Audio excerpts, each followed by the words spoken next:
साल में कितने महीने होते हैं तुम लोग को पता है? नहीं पता है? चलो हम तुमको बताते हैं गतिविधि के माध्यम से, ठीक है?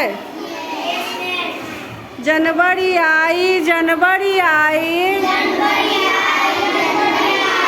जनवरी आई, जनवरी आई, नए साल की खुशियाँ लाई,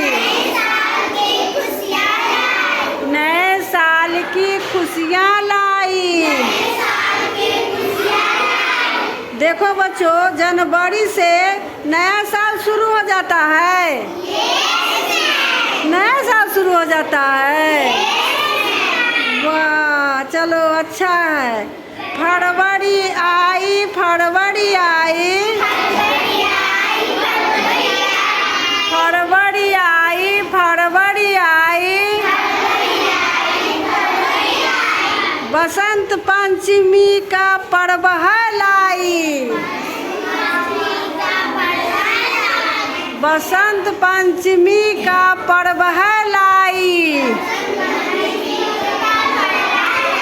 फरवरी में हम लोग सरस्वती की देवी माँ की पूजा करते हैं, है ना?